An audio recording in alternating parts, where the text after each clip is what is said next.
My name is Carolina Capanella, and I'm a postdoc at the University of Massachusetts Amherst, and I work for Rebecca Spencer in the Cognition and Action Lab.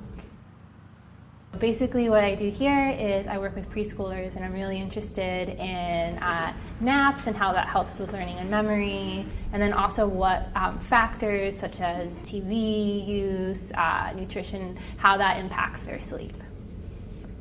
So I'm originally from Argentina, but I also grew up in New Zealand and then here in the States. So my family moved around a lot. Both my parents are scientists. My dad is a professor in engineering. That's why we moved a lot.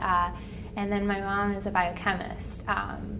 As far as how I got into research, the first memory I have of it was when I was about 4 or 5. I remember being really sick, and my mom was trying to explain to me how I needed to rest to get better. And the way she described it to me is that I needed to rest to help the little soldiers in my body that were fighting the germs.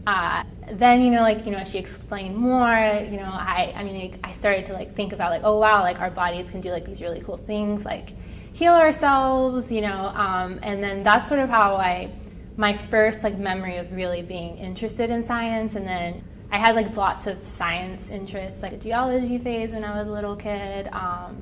When I was in undergrad, I was really interested in animal behavior. But I think I would always come back to just being really interested in the human body, and then later on in the brain. And so that's what led me here to both to grad school and then my postdoc. We don't really know what the purpose of sleep is. So scientists have a lot of different theories about why we might need to sleep. And I think that just that question really appealed to me, as well as I think just the applications that come from it. Rather than doing experiments in the lab, we actually go to preschoolers, and then we will work with them in the preschool. And then we'll have them do different activities depending on what type of memory we're interested in learning. So have them find the locations of cards, things like that. And then in order to measure their sleep, we use actigraphy watches, which is basically kind of like a fancy Fitbit, and it just measures their activity as well as when they're sleeping and when they're awake.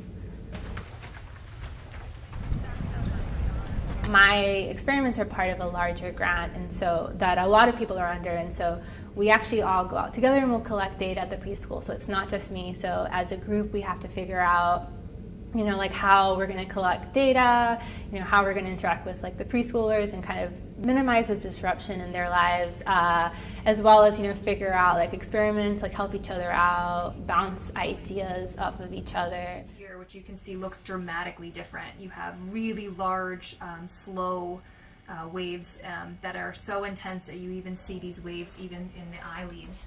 So our lab is also very friendly. We'll do lab activities. So during the summer, for example, we did a ropes course together. We went on a hike. So it was something that our PI, Rebecca, she organized just to kind of again foster this collaborative environment.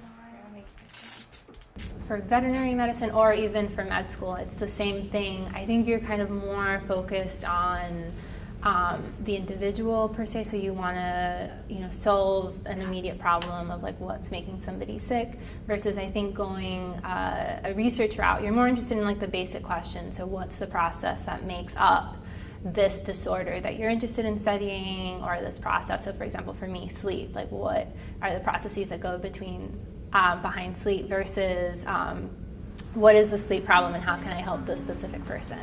So, despite not wanting to pursue a medical degree, I'm still very interested in, how, research can help people. And so, the idea of studying this process that we all do, why we need to do it, and then, how we could do it better to help people. So, in the case of preschoolers, so figuring out, why preschoolers nap.